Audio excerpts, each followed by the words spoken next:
Dear listener, let us begin with a shadow. A name whispered across centuries, carried in sagas, in chronicles, and in stories told around hearths and halls: Ragnar Lothbrok.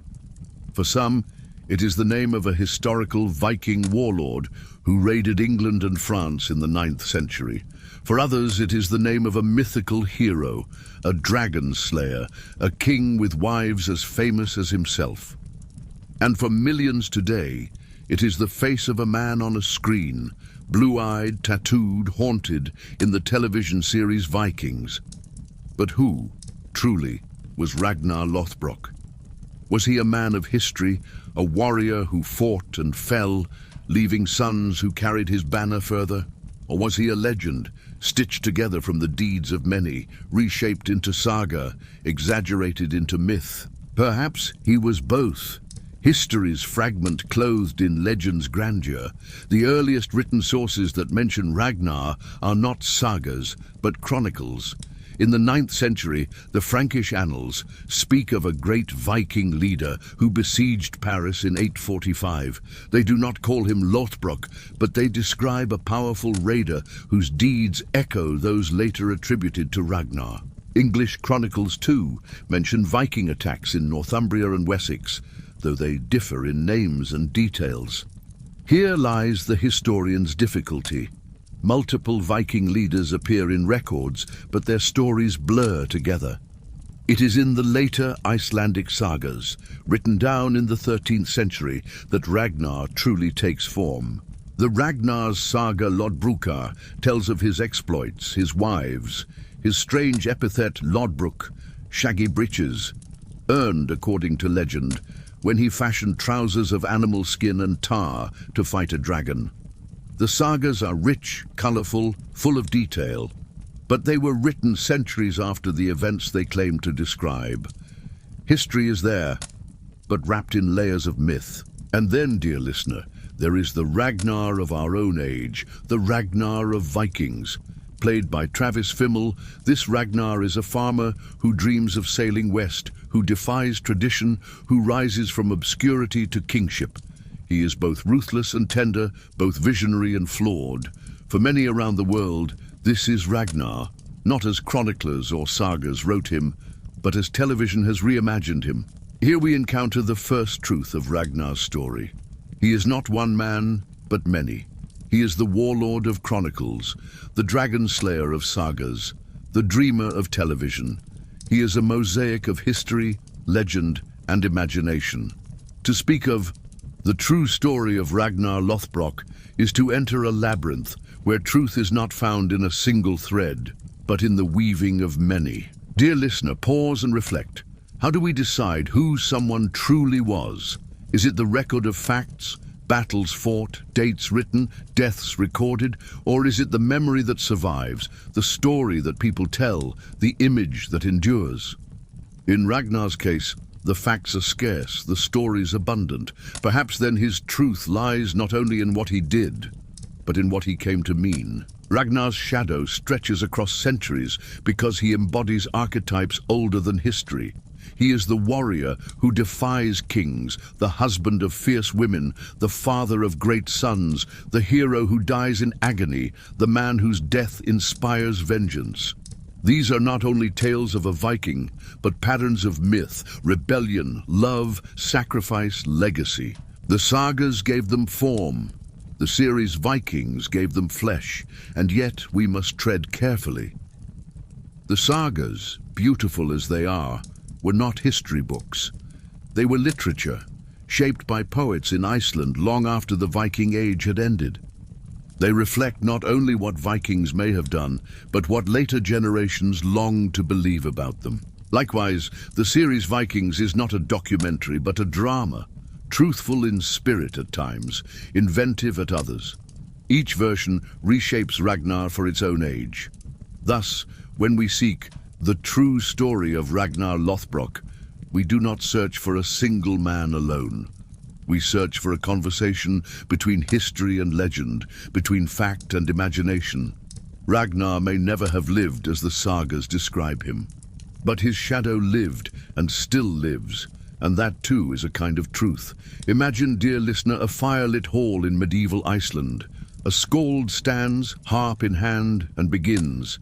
There was once a man named Ragnar, called Lothbrok, who wore shaggy breeches and slew a serpent.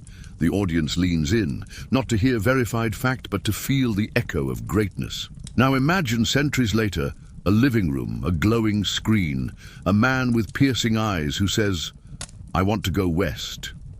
The audience leans in again. History and fiction blur, but the story endures. This is the shadow of a name.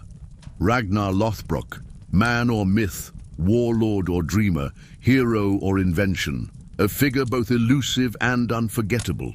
His story calls us not to certainty, but to journey, to follow the threads of saga, chronicle, and imagination, and see what they reveal about him and about ourselves.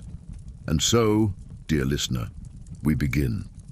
In the chapters ahead, we will walk with Ragnar through the sagas, meet his wives and sons, follow his raids across kingdoms, watch his legendary death, and ask what truth may lie beneath the tale.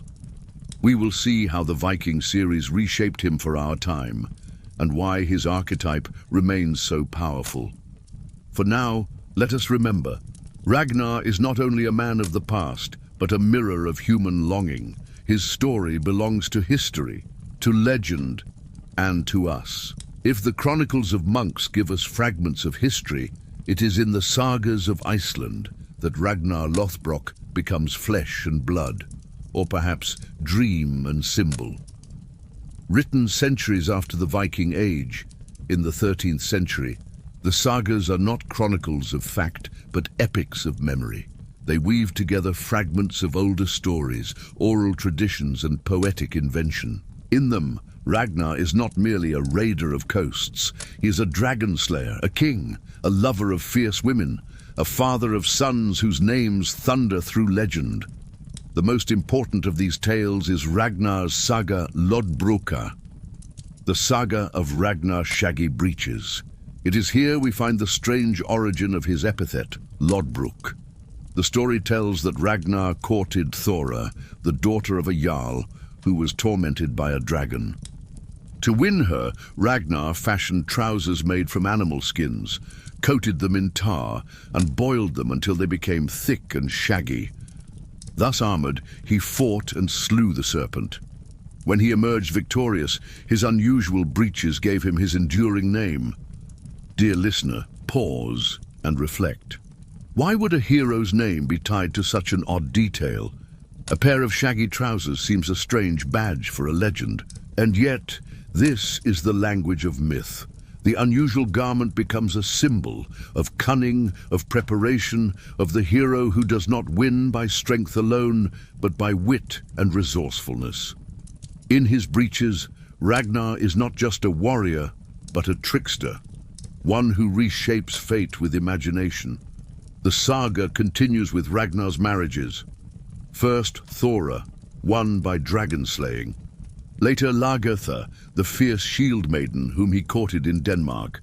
According to Gesta Danorum, the Latin chronicle of Saxo Grammaticus, Lagertha was no passive bride, but a warrior who fought with her hair flowing behind her. Ragnar won her only after battling wild beasts she set against him. And even then, the saga tells us their union did not last. Later still, Ragnar marries Aslaug, daughter of the legendary Sigurd and Brynhilda, binding his line to the heroic families of ancient myth. These tales, though filled with wonder, are not history in the strict sense. They are literature, connecting Ragnar to the great mythic cycles of Scandinavia. By marrying Aslaug, Ragnar's line becomes an extension of the Volsungs, the most heroic family in Norse legend. By slaying a dragon, he echoes Sigurd the dragon slayer himself. By winning Lagertha, he embodies the union of warrior and warrior woman, love born from combat. Each tale enlarges Ragnar, placing him not only in history but in myth. And yet, the sagas are not merely myths. They also place Ragnar in settings we recognize as historical. They speak of his raids in England and France, his conflicts with kings whose names appear in chronicles. Here, fact and fiction intertwine. Ragnar becomes a bridge between the world of dragons and the world of Paris, between Aslaug of legend and Ella of Northumbria. It is here, dear listener, that we must compare Ragnar of the sagas with Ragnar of the screen. In Vikings, Ragnar is introduced not as a dragon slayer, but as a farmer with visions of sailing west. He is cunning, restless, questioning. He defies the old ways, challenges the authority of Earl Haraldson, and dares to dream of new lands. This Ragnar is not clad in shaggy breeches, but he carries the same essence, the trickster, the visionary, the one who sees possibility where others see only fear. The sagas give him dragons, the series gives him the uncharted sea.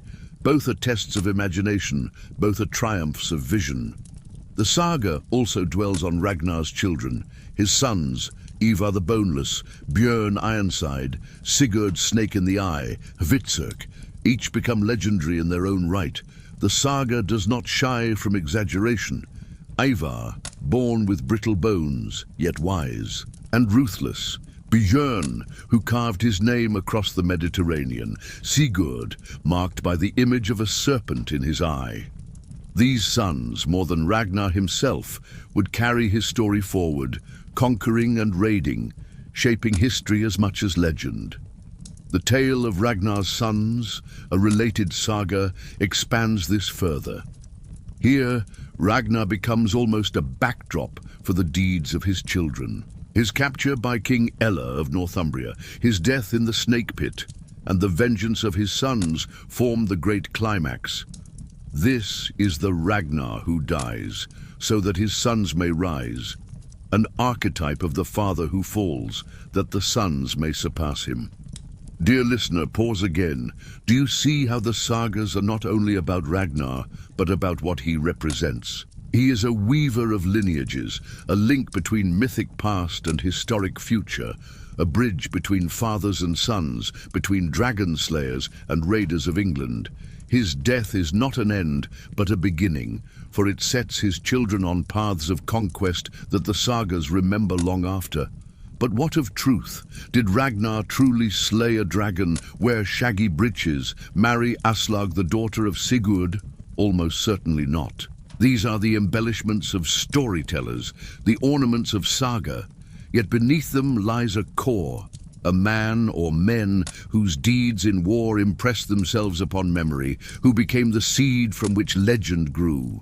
The dragon is symbol, the breeches are invention, the marriages are myth. But the raids, the battles, the legacy, those belong to history, however blurred. The series Vikings knew this, and played with it. It gave Ragnar a wife, Lagertha, fierce and proud, echoing Saxo's tale. It gave him sons, each destined for greatness. It gave him not dragons, but visions, dreams of Odin, glimpses of the gods. In place of the saga's mythical elements, the show gave Ragnar psychological depth, inner conflict, a restless questioning of fate. And yet the result is the same. Ragnar becomes more than a man. He becomes a mirror of our own longings, for adventure, for love, for legacy, for meaning. As we close this chapter, let us hold Ragnar of the sagas gently. He is not the Ragnar of chronicles, nor the Ragnar of television, but a figure born of myth and memory. He slays dragons, woos fierce women, fathers sons of destiny. He is not history, yet he shapes history. He is not fact, yet he carries truth. In the next chapter we will leave the sagas for a moment to enter the world in which Ragnar may have lived, the Viking Age itself. For to understand the man or the myth, we must understand the world that gave him birth, a world of ships and swords, of law and honor, of raids and dreams. Dear listener, to understand Ragnar, whether as man or myth, we must step into the world that shaped him. The Viking Age, stretching roughly from the late 8th century to the 11th, was a time of change, of voyages, of encounters both violent and wondrous. It was the soil from which the sagas grew, the sea on which the ships sailed, the sky beneath which legends were born. Let us begin with the year 793. It was then that the monastery of Lindisfarne, off the coast of Northumbria, was raided by sea-born warriors. To the monks who recorded it, the attack was a terror, a scourge from the north, a sign of divine wrath. To us, it is remembered as the beginning of the Viking Age. From that year onward, raiders from Scandinavia, Norway, Denmark, Sweden would strike monasteries, towns, and kingdoms, spreading fear across Europe. But who were these Vikings? The word itself, vikinga, meant not a people, but an activity. To go on Viking was to go raiding. The men we call Vikings were Scandinavians, but not all Scandinavians were raiders. They were farmers, traders, craftsmen, sailors. They built homes, raised families, honored gods. The raiding was one aspect, born of opportunity, ambition, and survival. The society of the Viking Age was not a simple world of chaos, as chronicles often suggest, but a complex tapestry. At its heart was the farmstead, where families grew barley, rye, oats, and kept cattle, sheep, and pigs. Communities were bound by law. The Thing, an assembly where disputes were settled, laws recited, decisions made. Honor was the currency of life, and kinship the bond that held it together. And yet, this world pressed outward. Ships were the wings of the age. Longships, sleek and strong, carried men across seas and rivers, swift as birds, shallow enough to glide up rivers, strong enough to cross the ocean. With ships, Scandinavians reached not only England and France, but Ireland, Spain, Italy, even Constantinople. They settled Iceland, Greenland, and, as the sagas tell us, reached the shores of Vinland in North America. The world of the Vikings was vast, stretching from fjords to empires. Dear listener, pause and reflect. The Viking Age is often imagined only as violence, as fire and sword. Yet it was also trade, settlement, exploration. Alongside raiding went commerce. Furs, amber, slaves, silver. Viking merchants carried goods as far as Baghdad, where silver coins from the Abbasid Caliphate found their way back to Scandinavian soil. The world was wider than we imagine, and the Vikings were its restless travelers. Religion shaped this world too. The old gods of the Norse were not distant beings, but companions of life. Odin, the All-Father, god of wisdom, and war. Thor, protector of humankind, wielder of Mjolnir. Freyr and Freyr, deities of fertility and peace. Their myths, preserved in the Eddas, were stories not of perfection, but of struggle, loss, and fate. Ragnar himself, in saga and screen, is bound to these gods, dreaming of Odin, wrestling with fate, seeking meaning in a cosmos where even gods were doomed to die at Ragnarok. Now let us bring this world beside the world of the series Vikings. The show gave us longships cutting through waves, halls filled with feasting, sacrifices to Odin, assemblies of law. It drew heavily from history, yet shaped it for story. Farmers became raiders more easily. Kings and jarls rose and fell more swiftly. Women like Lagertha wielded both shield and authority with striking prominence. None of this was false. Women did hold power, assemblies did rule, ships did conquer seas. But the rhythm of television condensed centuries into years, lives into arcs. What we saw was not untrue, but intensified. And in this intensification lies a truth of its own. For the Viking Age was indeed a time of intensity. Voyages across unknown seas, battles against foreign kings, sacrifices at sacred groves, stories sung in smoky halls. The series captured not every detail, but the spirit, the restlessness, the hunger, the daring. Dear listener, imagine standing at the edge of a fjord in 9th century Norway. The water glimmers with morning light. A longship waits at shore, its prow carved like a beast, its oars resting. Around you, farmers tend fields, children chase goats, women weave cloth. And then the horn sounds. Men gather, armor glinting, axes sharp. They board the ship, push from shore, and the world expands. Behind them lie fields and kin. Before them lies the unknown. Such was the rhythm of the Viking Age. Home and voyage, kin and conquest, law and raid. This was the world into which Ragnar Lothbrok, man or myth, was born. A world of farms and fjords, but also of ships and swords. A world of gods and fate, of law and honor. A world where a name could echo across seas, carried by both deeds and stories. As we close this chapter, let us remember, Ragnar cannot be understood without his age. The sagas gave him dragons, the chronicles gave him raids, the television gave him vision.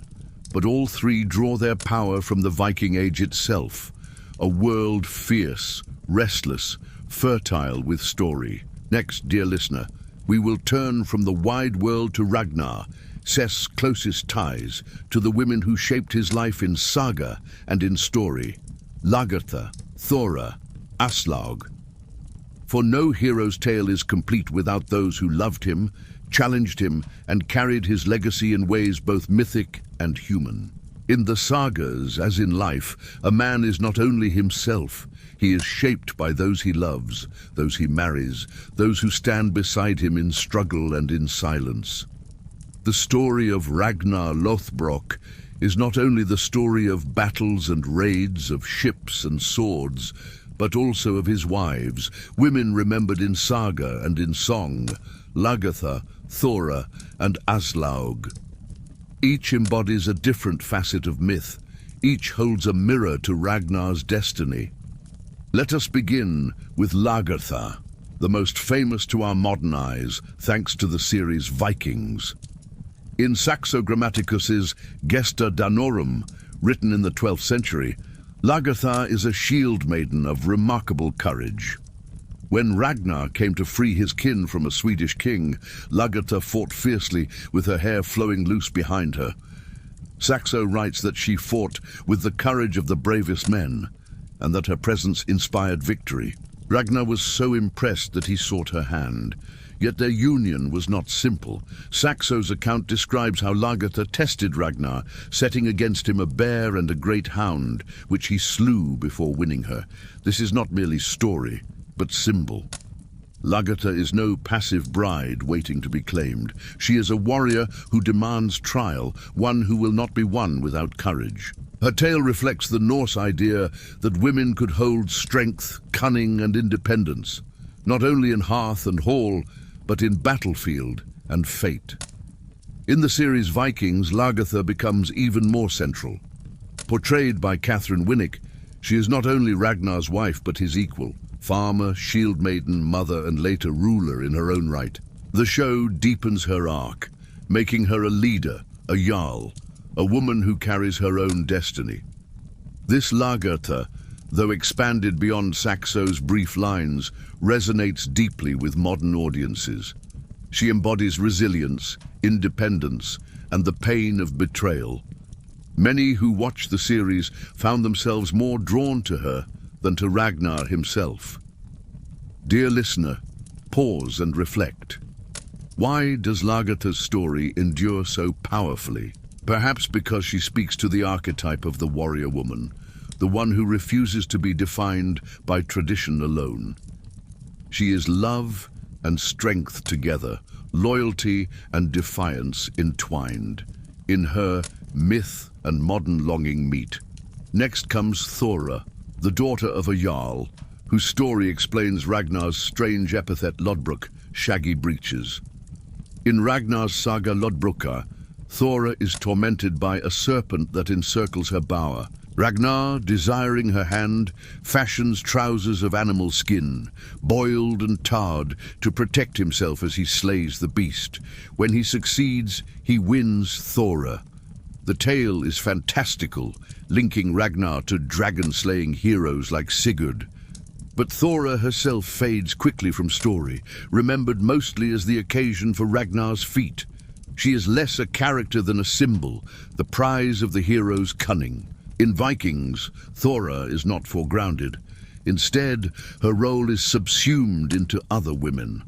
The serpent slaying is absent. Ragnar's name, Lothbrok, is given other explanations. Here we see how the series reshapes the myth, choosing to focus on characters with more narrative depth. Thora belongs more to legend than to drama, more to mythic archetype than to lived character. Finally, there is Aslaug, the woman who, in saga tradition, becomes Ragnar's most enduring wife. Aslaug is no ordinary bride. She is the daughter of Sigurd the Dragon Slayer and Brynhilda the Valkyrie, linking Ragnar's line to the greatest of Norse heroes. Her story in the sagas emphasizes her cunning and her prophetic nature. When Ragnar first sought her, he tested her, demanding that she come neither dressed nor undressed, neither fasting nor full, neither alone nor accompanied. Aslaug arrived clad in a net, biting an onion with a dog by her side. She passed the test with wit and grace. Aslaug bore Ragnar many sons: Ivar the Boneless, Björn Ironside, Sigurd Snake in the Eye, Hvitserk. In saga tradition, it is through her that Ragnar's legacy truly unfolds. She is the mother of kings, the matriarch of destiny. The series Vikings gives Aslaug a prominent role, portrayed by Alyssa Sutherland. She arrives as a mysterious stranger, carrying secrets, and becomes Ragnar's queen after Lagertha departs. Yet her story in the show is filled with sorrow. Ragnar and Aslaug's marriage frays under strain, betrayal and loss. She is shown as both ambitious and vulnerable, a woman who bears Ragnar's famous sons but cannot hold his love. Her fall, and eventual death at the hands of Lagertha, is one of the most poignant arcs of the series. Dear listener, reflect again. In these three wives, we see not only women, but archetypes: the warrior woman who demands respect, the symbolic prize of conquest, the cunning queen and mother of kings. Each reveals a different side of Ragnar. Each shapes his fate in saga and screen alike. Through them, we glimpse the roles of women in Viking imagination, not equal in all things, but never absent, never powerless. In Norse society, women could own property, manage farms, divorce husbands, and in rare cases wield political or even military power. The sagas often exaggerate, yet they preserve a truth. Women were threads woven deeply into the fabric of Viking life. Lagertha may or may not have existed, Aslaug may be myth, Thora may be invention, but the presence of such women in story reflects a reality of influence. The series Vikings magnified this, giving Lagertha a leadership arc, giving Aslaug depth, making the women of Ragnar's life as central as the men. This is not unlike the sagas themselves, which often placed women as the ones who spurred vengeance, shaped destiny, held the keys of fate. Imagine, dear listener, Ragnar seated at a great hall, Lagertha at his side in armor. Thora remembered in the stories of his youth, Aslaug presiding as queen, children at her feet. These women are not shadows, but lights around him, each illuminating a different path. Without them, Ragnar would be less than legend. With them, he becomes a figure of fullness, warrior, lover, husband, father. As we close this chapter, let us remember, in the sagas, as in life, the hero's greatness is bound to those around him. Ragnar's wives are not mere ornaments. They are trials, companions, rivals, and mothers of legacy. Through them, the story expands beyond the man to embrace the richness of human bond. Next, dear listener, we will ride with Ragnar beyond the hall, across seas and rivers, into the conquests that made him both feared and remembered, the raids on England and France, the deeds that echo in chronicles as much as in sagas. No Viking tale is complete without the sea. The fjords, deep and glimmering, were not boundaries but doorways. To go on Viking was to step beyond the farm, beyond the known, into the restless embrace of the waves. It is here that Ragnar Lothbrok's saga, whether legend, history, or both, takes its most vivid form in conquest. The sagas tell of Ragnar's raids on England and France, deeds that blur between memory and myth. In the Ragnar saga, Lothbrok and the tale of Ragnar's sons, Ragnar sails west, striking the Anglo-Saxon kingdoms. He battles kings, seizes land, and demands tribute. He is not merely a raider, but a force of destiny, unsettling the Christian world with fire and sword. The chronicles, too, whisper of such a figure. The annals of Saint Bertin describe a Viking leader who, in the year 845, led a fleet up the Seine and laid siege to Paris. The chroniclers call him simply a king of the Northmen, but later tradition names him Ragnar. His men sacked the city, spreading terror, until King Charles the Bald paid them off with silver, a ransom to save his capital. The figure in this record may or may not be our Ragnar, yet the connection endured. For sagas are built on seeds of history, watered by imagination. England too bore his shadow. The Anglo-Saxon Chronicle speaks of raids on Northumbria, Mercia and Wessex, of Viking armies pressing inland. Whether Ragnar himself commanded them is uncertain, but the sagas remembered him as the scourge of Ella of Northumbria, the foe of English kings, the father of sons who would later avenge him. The details may blur, but the impression remains: Ragnar as archetypal raider, a figure both feared and admired. Dear listener, pause and reflect. Why do we remember the raider more than the farmer, the conqueror more than the craftsman? Perhaps because conquest leaves scars, and scars are remembered. To the monks who wrote the chronicles, Ragnar was terror. To the skalds who sang his saga, he was glory. To us, he is both, for conquest is both wound and wonder. The series Vikings brings these raids vividly to life. Ragnar sails west against the wishes of his chieftain, Earl Haraldsson, driven by dreams of lands beyond the horizon. The Lindisfarne raid is dramatized, monks dragged from their monastery, treasures seized, strange gods confronted. Later, the siege of Paris fills entire seasons, with Ragnar scaling walls, feigning death to breach the city, outwitting the Franks with cunning as much as with strength. These scenes, though dramatized, echo both sagas and chronicles. The show does not give us the exact truth, but it captures the spirit, the daring, the ambition, the audacity of men who saw rivers as roads and kingdoms as prizes.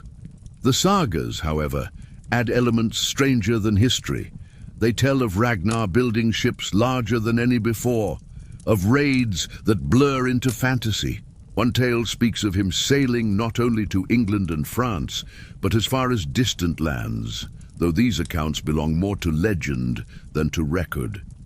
His sons, too, are woven into these conquests, sometimes fighting at his side, sometimes surpassing him, sometimes avenging his fall.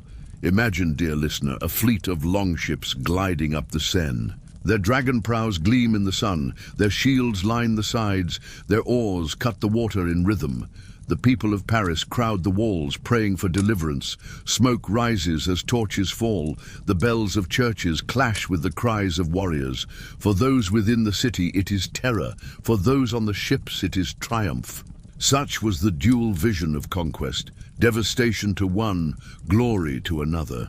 In these conquests, Ragnar is not merely a warrior, he is also a symbol of transition. The raids of the 9th century marked a turning point in European history. Kingdoms that had grown in the shadow of Rome now faced sea-borne enemies who struck without warning, who demanded tribute, who reshaped the map. Ragnar, whether real or mythic, became the face of this upheaval. He is remembered because he stands at the threshold between the local and the global, between the farmer's field and the king's ransom, between the small hall and the wide world. Dear listener, reflect again. Conquest is not only about swords, it is about vision. The vision to see beyond the known, to risk the sea, to challenge kingdoms. Ragnar embodies this vision. The sagas gave him dragons to slay, but the chronicles gave him cities to raid. Both speak to the same spirit, the courage to step into the unknown and reshape it. Yet conquest is never without cost. The silver that saved Paris was bought with fear and humiliation. The raids that enriched Vikings left monasteries in ashes. families broken, kingdoms weakened. For every song of glory, there was a prayer of despair. And here lies the paradox. Ragnar's legend is born not only of triumph, but of the wounds he left. The series captures this duality. We see Ragnar as hero to his people, visionary to his family, yet also as terror to the monks, as burden to kings. In one striking scene, the monk Athelstan becomes Ragnar's friend, showing us both sides of the Viking, destroyer and seeker, raider and dreamer.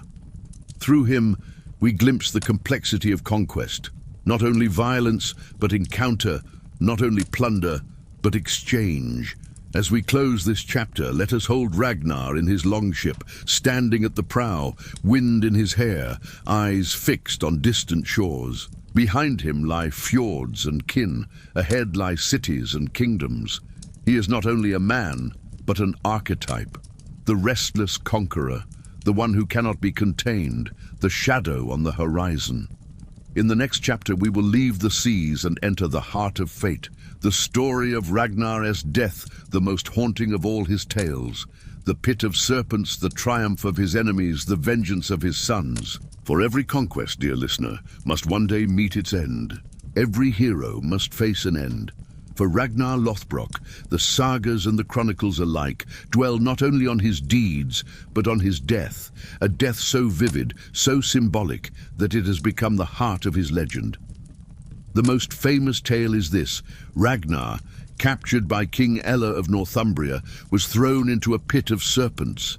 The snakes writhed around him, their fangs sinking into his flesh. And as he perished, Ragnar sang. He recited verses of defiance, recalling his deeds, boasting of his sons, prophesying vengeance. His final words were not cries of pain, but triumph. How the little piglets will grunt when they hear how the old boar suffered. With this, he foretold the wrath of his sons, who would come to avenge him. This death, as told in the tale of Ragnar's sons and Saxo's Gesta Danorum, is theatrical, poetic, unforgettable. It is not the quiet passing of a man, but the staged fall of a legend. The pit of snakes is less a historical execution than a mythic image, a hero undone not by sword or spear, but by nature itself, by venomous creatures coiling in darkness. But did this happen? The Anglo-Saxon Chronicle mentions nothing of Ragnar's death in such a way. It does record the Great Heathen Army that invaded England in 865, led by men named Ivar, Halfdan, and Ubba. The chronicles tell how this army descended with fury, capturing York, toppling Ella, reshaping England. Later tradition linked this vengeance to Ragnar's death, making Ella the man who killed Ragnar and the one slain in retribution. It is possible, then, that Ragnar himself is a composite, his death a saga's invention to explain the fury of his son's invasion. Dear listener, pause and reflect. Why does legend so often dwell on the deaths of heroes? Perhaps because in their endings, their meaning becomes clearest. A life is scattered, but a death gathers it into symbol. Ragnar's death in the snake pit is not history's fact, but story's truth.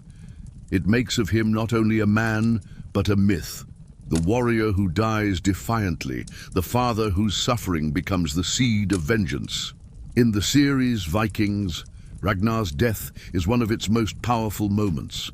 Captured by Ella, he is cast into a pit of serpents. The scene lingers. Ragnar speaks of Odin, of Valhalla, of his acceptance of fate. His body is broken, but his spirit is unbowed. As the snakes coil and strike, his words echo. It gladdens me to know that Odin prepares a feast. Soon I shall drink ale from curved horns. The Valkyries summon me home. This is television, yet it is also saga transformed for our age.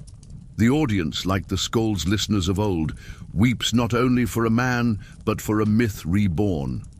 The snakes themselves, dear listener, are more than executioners. They are archetypes. Serpents in myth often embody chaos, death, the underworld. To be cast among them is to be devoured by primal forces, by nature's venom. Yet Ragnar transforms the image. He does not die as victim, but as singer. His defiance turns the pit into a stage, his death into prophecy. And prophecy is the key. For Ragnar's final words are less about himself than about his sons. His death is the spark of their vengeance, the justification for their war. The sagas tell how Ivar the Boneless, Björn Ironside, Sigurd Snake in the Eye, and Hvitserk raised the Great Heathen Army, descended upon England, and avenged their father with fire and blood. Whether or not Ragnar died in a snake pit, the vengeance of his sons was real, reshaping English history. Thus the legend and the fact intertwine. The pit may be story, the army history, but together they form truth. Imagine, dear listener, the pit itself, a wooden structure dug deep, filled with serpents writhing in coils. Ragnar cast down, his hands bound, his eyes fierce. Around him warriors watch, some gloating, some silent. The snakes strike, but Ragnar sings. His voice rises above the hiss, above the fear, above the death. His words outlive his breath. The man dies, but the story is born. And so, Ragnar's death is not the end of Ragnar. It is his transformation. The sagas use it to shift focus from the father to the sons, from one man to a dynasty. The show Vikings does the same, pivoting from Ragnar's fall to the rise of Björn Ivar and the next generation. In both, the death is not closure but transition. Dear listener, pause once more. Consider how we too tell of our heroes. Rarely do we linger on their daily lives, their ordinary days. We tell of their triumphs and their deaths, for in triumph they inspire, and in death they endure. Ragnar's pit of serpents may never have existed, yet it exists in memory, because it gives his story its shape. As we close this chapter, let us hold the image of Ragnar in the snake pit, not as victim, but as singer, not as man undone, but as legend fulfilled. His death, whether fact or fable, binds his story together. And in his final prophecy, we hear the hoofbeats of the next tale, the wrath of his sons, who will carve his vengeance into the lands of England. Next, dear listener, we will turn to them. Ivar the Boneless, Björn Ironside, Sigurd Snake in the Eye, the sons of Ragnar, each bearing his father's name forward, each shaping the saga in his own way. Ragnar Lothbrok's death in the serpent pit is not the end of the story, but its turning point. In saga and in history alike, the torch passes to his sons, figures as legendary, as complex, as unforgettable as their father. Each son embodies a different aspect of the Viking spirit, a different archetype of power, cunning, or ferocity. Together, they transform the grief of loss into the fury of conquest. The sagas speak of many sons: Ivar the Boneless, Björn Ironside, Sigurd Snake in the Eye, Hvitserk, and others whose names flicker in memory. Each is given a striking trait, a mythic signature, a destiny. Let us walk among them, one by one. Ivar the Boneless is the most enigmatic. In the tale of Ragnar's sons, he is born with brittle bones, unable to walk unaided. Yet though his body is frail, his mind is sharp, his will unbreakable. The sagas call him wise, cunning, ruthless. It is Ivar who masterminds the vengeance against King Ella. When his brothers rage, Ivar counsels strategy. When they thirst for blood, he plots the long game. In history, too, Ivar appears. The Anglo-Saxon Chronicle names him among the leaders of the Great Heathen Army that invaded England in 865. Whether he was truly boneless, we cannot say, perhaps disabled, perhaps afflicted with disease, but the legend of his intellect and ruthlessness endures. The series Vikings embraces Ivar as one of its most compelling figures. Portrayed by Alex Hu Anderson, he is both terrifying and tragic, a man bound by weakness, yet wielding it into strength. His fury, his brilliance, his cruelty, and his longing make him one of the most unforgettable characters. In him, the archetype of the crippled yet cunning leader finds new life, echoing both saga and screen. Björn Ironside is another. The sagas tell us he was Ragnar's son with Aslaug, though some traditions make him son of Lagertha. His name, Ironside, speaks of his invulnerability in battle, his strength unmatched. He's remembered for voyages across the seas, raiding not only England, but as far as the Mediterranean. Medieval sources speak of a Viking named Björn, who struck Spain, Italy, and perhaps even North Africa. Whether this was Ragnar's son or another, the connection has been made. Björn becomes the archetype of the explorer, the far wanderer, the restless conqueror. In Vikings, Björn is given a long arc, from boyhood under his mother Lagertha to leadership in his own right. Played by Alexander Ludwig, he grows into a king, a warrior who struggles with love, loyalty, and ambition. His journeys to the Mediterranean echo the sagas, bringing legend to screen with sweeping imagery. He is Ragnar's heir in strength, if not always in vision. Sigurd's snake in the eye, marked by a serpent-shaped ring encircling his iris, is another son of Aslaug. In saga, he is destined for greatness, inheriting lands and power in Denmark. His strange mark connects him to myth, making his very body a symbol of lineage. He represents continuity, the quiet endurance of family and rule. In Vikings, his role is smaller, but his presence as one of Ragnar's heirs reflects the breadth of the dynasty. Hvitserk, sometimes distinct, sometimes blended with other sons in the sources, remains elusive. In some tales he is a fierce warrior, in others his name is little more than a shadow. The sagas are not consistent, for legend is not bound by strict record. Yet his presence in the role of sons reminds us that Ragnar's legacy was not carried by one or two alone, but by a host of figures whose names became rallying cries across the north. Dear listener, pause and reflect. In these sons, we see not merely individuals, but archetypes. The cunning strategist, the invulnerable warrior, the marked heir, the shadowy brother. Each carries a fragment of Ragnar, each reflects a piece of the Viking spirit. Together, they form a constellation, brighter together than apart.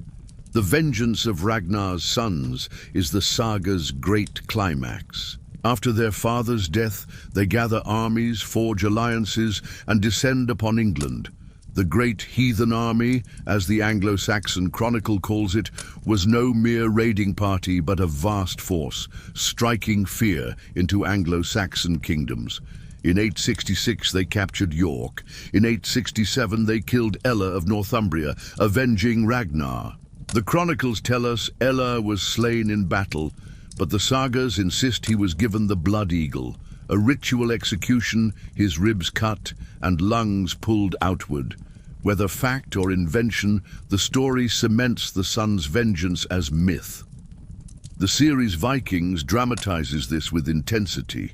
Ragnar's death becomes the catalyst for the rise of Ivar, for the gathering of armies, for the sweeping wars in England. The focus shifts from father to sons, from one man's vision to the turmoil of many heirs. The show gives us their rivalries, their alliances, their struggles, reminding us that legacy is never simple, that inheritance brings conflict as well as strength. Imagine, dear listener, the host of the Great Heathen Army on the English plain. Banners flutter, shields gleam, the sound of horns fills the air. At the front rides Ivar, eyes fierce, carried in a cart, his body fragile, his mind aflame. Beside him Björn, tall and unyielding, a giant among men. Behind them thousands march, driven by memory of their father, by hunger for vengeance, by the restless tide of destiny. The English kings tremble, for this is no mere raid but a storm. And yet vengeance is never the end. The sons quarreled among themselves, divided lands, pursued different paths. Some perished in war, others ruled for years. Their legacies, like their fathers, are a blend of fact and fable. Björn's voyages may echo real expeditions. Ivar's cunning may reflect a real warlord in England. Sigurd's mark may be invention, but together they weave a saga larger than life. Dear listener, reflect once more. The story of Ragnar's sons is not only about vengeance, but about inheritance. Every generation inherits not only triumphs, but wounds. The sons of Ragnar inherited a legacy of conquest, but also of pain, of a father slain in cruelty. Their vengeance gave them purpose, but also bound them to violence. In them, we see the paradox of legacy. It inspires, it burdens, it divides. As we close this chapter, let us see the sons of Ragnar not only as warriors, but as symbols of what it means to carry forward a name. They are the continuation of Ragnar's saga, but also its transformation. For every father's story is never only his own, it becomes the story of those who follow. Next, dear listener, we will step back and look at the question that shadows all. Was Ragnar real? Or was he a tapestry woven from the deeds of many, shaped by poets, reshaped by television? In our next chapter, we will weigh saga against history, myth against record, and ask what lies beneath the legend. Dear listener, we have walked with Ragnar through sagas, chronicles, and the visions of our own age. We have seen him slay dragons, woo warrior women, raid Paris, and die among serpents. We have seen his sons carve vengeance into the soil of England. But now we must ask the question that whispers beneath it all. Was Ragnar Lothbrok ever real? The sagas, as we have seen, are rich with detail. They give Ragnar breeches of shaggy skin, wives of mythic lineage, sons who blaze across kingdoms. They place him in Norway, Denmark, England, and France, making him larger than life, tying him to the Volsungs of old. Yet these sagas were written in the 13th century, centuries after Ragnar was said to have lived. They are literature, not chronicle. They preserve memory, but memory shaped by poets, by imagination, by centuries of retelling. The chronicles of the 9th century, by contrast, give us something firmer, but also more fragmented. The Annals of St. Bertin tell of a Viking who besieged Paris in 845, whom later tradition calls Ragnar. The Anglo-Saxon Chronicle tells of the Great Heathen Army that ravaged England in the 860s, led by Ivar, Halfdan, and Ubba. It does not mention Ragnar's death, but the saga insists their vengeance was for him. Other records name Viking leaders called Reginheri, Reginfrid, or Regnald. Were these men the seeds of Ragnar's story, or was Ragnar himself one of them? Historians often suggest that Ragnar Lothbrok is not one man, but many, a composite figure woven from the deeds of several Viking leaders. The Ragnar who raided Paris may have been Reginheri, mentioned in Frankish records. The Ragnar slain by Ella may have been another leader. The sons attributed to Ragnar may have been sons of different men, their deeds gathered beneath one father's name. In this view, Ragnar is less a person than a tapestry, a way to bind many stories into one saga. Dear listener, pause and reflect. Does it diminish Ragnar if he was not one man, or does it make him greater, a symbol woven from many lives embodying the Viking Age itself? Perhaps Ragnar is less an individual than an archetype, the restless raider, the cunning trickster, the tragic hero, the father of warriors. His truth lies not in exact detail, but in what he represents. The series Vikings plays with this ambiguity. Its Ragnar is both historical and mythic. He raids Lindisfarne, an event recorded in 793, yet he also raids Paris in 845, decades later. His sons grow into leaders whose deeds span generations. Time itself bends to the needs of story. Ragnar becomes a vessel for the Viking Age, condensed into one life. Viewers do not ask whether he was real in strict fact, but whether he feels true. True to the spirit of the age, true to the longing for adventure, true to the archetype of the hero undone by fate. Consider, dear listener, how myths often arise. A community remembers a great event, a raid, a victory, a fall. The names blur, the deeds merge. A storyteller gives them form, binds them together, gives them a face and a name. Over time, the story grows, absorbing new details, new meanings. Ragnar is such a myth. Perhaps there was a Reginheri who raided Paris, a nameless Viking slain by Ella, sons who rose in England. The sagas gathered them and said, "Here is Ragnar, father of them all." Imagine the skald, centuries later, standing in an Icelandic hall. He sings of Ragnar, not because he knows the exact dates of his life, but because Ragnar embodies the spirit of the past. The audience listens, not for history, but for meaning. In the same way we watch Ragnar on screen today, not to know precisely what happened, but to feel the echo of what might have been. This, dear listener, is the paradox of legend. It is both true and untrue, fact and fiction. Ragnar may never have worn shaggy breeches or fought a serpent. He may never have been thrown into a snake pit. But there were Vikings who raided, who fought, who died. There were fathers whose sons avenged them. There were men whose names were half remembered, whose deeds were too great to forget. Out of these, Ragnar was born. And so the question, was Ragnar real, may not have one answer.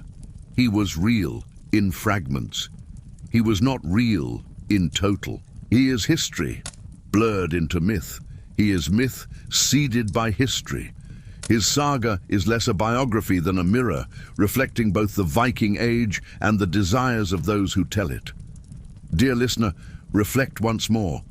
How often do we too seek true stories, and yet find that truth itself is layered? Facts alone are thin, myths alone are dream. Together they give us something richer, a story that may not be precise, but carries the essence of what was. Ragnar's saga is one such story.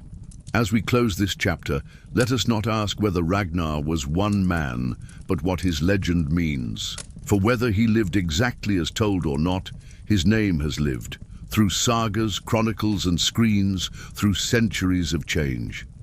And perhaps that is the truest story of all, that some names, woven from both fact and fable, outlive the ages. Next, we will look not at fact or saga alone, but at archetype. We will ask, why does Ragnar's story move us still? What archetypes does he embody? Warrior, trickster, lover, father, fallen hero? And why do they speak across time? Why does his name, more than that of many Viking kings and raiders, echo so loudly across centuries? Why is he remembered not only in medieval sagas, but in modern television? Why does Ragnar, more than any other, feel like a mirror of ourselves? The answer lies in archetype. Ragnar is not merely a character in a tale. He is an embodiment of patterns older than history. The warrior, the trickster, the lover, the father, the fallen hero. These are not only Norse, but universal, found in myths across the world.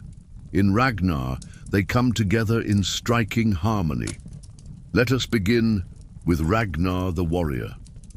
From the chronicles we see him as raider, conqueror, leader of fleets. From the sagas, he fights dragons, duels beasts, conquers kingdoms. From Vikings, he leads his people to Lindisfarne, to Paris, to the edges of the known world. He is fearless, restless, a figure of strength and daring. This warrior archetype speaks to something deep in the human spirit, the longing for courage, the admiration of those who risk everything for glory. Yet Ragnar is never only warrior, he is also the trickster. His very name, Lothbrok, comes from the tale of his shaggy breeches, an act of cunning, not brute force. In sagas, he wins Aslaug by solving riddles. In Vikings, he outwits rivals with schemes and feigned weakness. He's never merely brawn, but wit. The trickster archetype is older still, seen in Loki, in Hermes, in Coyote. It reminds us that intelligence can be sharper than swords, that vision can overcome strength. Ragnar is also the lover. His wives, Lagertha, Thora, Aslaug, are central to his saga. He loves fiercely, sometimes faithfully, often recklessly. He is father to many children, his legacy intertwined with passion. In the series, his relationships drive much of his arc. His devotion to Lagertha, his longing for Aslaug, his bond with Athelstan, even his complex love for his sons. These loves humanize him. He is not a cold warrior, but a man torn by desire, tenderness, betrayal and longing. Then comes Ragnar the father. His greatest legacy, the sagas insist, is not his raids, but his sons. Björn, Ivar, Sigurd, Hvitserk, each bears his name forward. Ragnar's death becomes their beginning. He is archetypal father, the one whose fall creates destiny for his children. This echoes across myth, Priam and Hector, Oedipus and his children, Abraham and his sons. The father is seed, sacrifice, continuity. Ragnar embodies this deeply. Finally, and perhaps most powerfully, Ragnar is the fallen hero. His death is iconic because it is not only an ending, but a transformation. Cast into the snake pit, he dies defiantly, prophesying vengeance. Like Achilles slain at Troy, like Beowulf facing the dragon, like Christ on the cross, his death is more than loss, it is revelation. The hero must fall, for in falling, he reveals the truths of fate, of mortality, of legacy. Ragnar's fall is his apotheosis. Dear listener, pause and reflect. Do you see why Ragnar endures? He is not remembered for administrative reforms, nor for lasting kingdoms, nor even for specific dates of conquest. He is remembered because he embodies these archetypes. He speaks to patterns we all recognize, patterns of courage and cunning, of love and loss, of fatherhood and fall. He is us, magnified in myth. The series Vikings understood this deeply. Its Ragnar is complex, not flawless. He is warrior, but also visionary. He is trickster, but also seeker. He is lover, but also betrayer. He is father, but also flawed. He is hero, but also tragic. In giving him nuance, the series gave him archetypal power. Modern audiences who do not worship Odin or fear raids still feel his story. For Ragnar is not only Norse, he is human. Imagine, dear listener, Ragnar standing at the edge of a cliff, gazing out at the sea. Behind him lies family, duty, tradition. Ahead lies mystery, possibility, danger. He is warrior, trickster, lover, father, fallen hero, all in one figure. And in that gaze we see ourselves, longing for more, torn between loyalty and desire, daring yet fearful, mortal yet dreaming of immortality. This is why Ragnar lives. Not because he was one man, but because he is every man. Not because his story is fact, but because it is truth. Not because he ruled, but because he reflected the longings of the human heart. Ragnar Lothbrok is not bound to sagas, nor to chronicles, nor to television. He belongs to the realm of archetype. His story is ours, retold in every age, reshaped for every heart.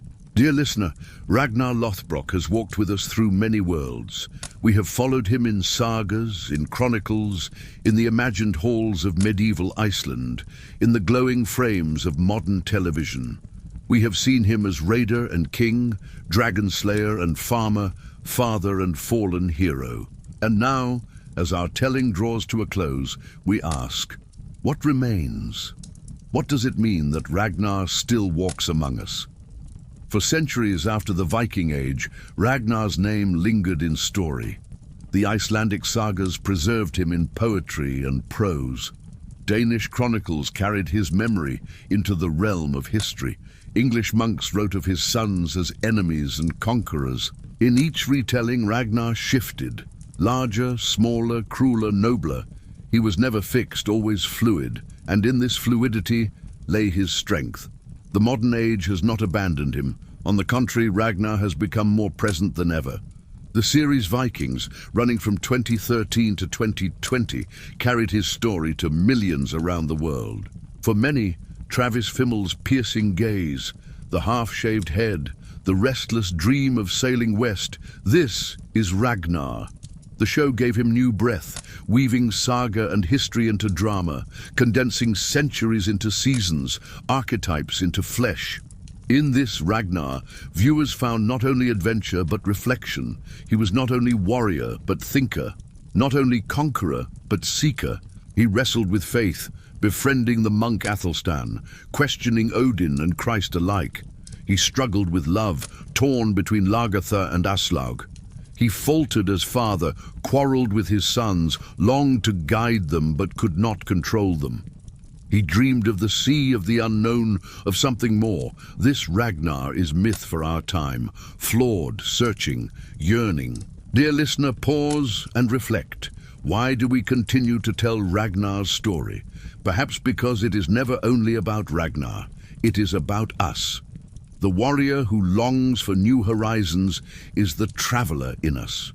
The trickster who outwits kings is the cunning in us. The lover torn between duty and desire is the longing in us. The father who falls, leaving legacy to his children, is the mortality in us. Ragnar is not distant but near. And so Ragnar lives not only in books or shows, but in the archetypes of our imagination. He lives in every story of rebellion against kings, in every tale of vision that dares to cross seas, in every tragedy of love and betrayal, in every saga of fathers and sons. He is not frozen in the past. He walks beside us still. Imagine, dear listener, a hall of memory larger than time. On one side, a skald sings of Ragnar Lothbrok, dragon slayer, clad in shaggy breeches. On another, a monk writes of Reginheri, who raided Paris, scourge of the Franks. In yet another corner, a screen glows and a man with blue eyes whispers, "I want to go west." All are Ragnar. None are Ragnar. Yet together they form the legend that will not die. This is the power of myth. It does not demand precision, it demands resonance. Ragnar resonates because he embodies the restless human soul, never content with the field at hand, always gazing to the horizon, always asking what lies beyond. And now, dear listener, let us rest. The ships have returned from their voyages. The halls are quiet, the fires burning low.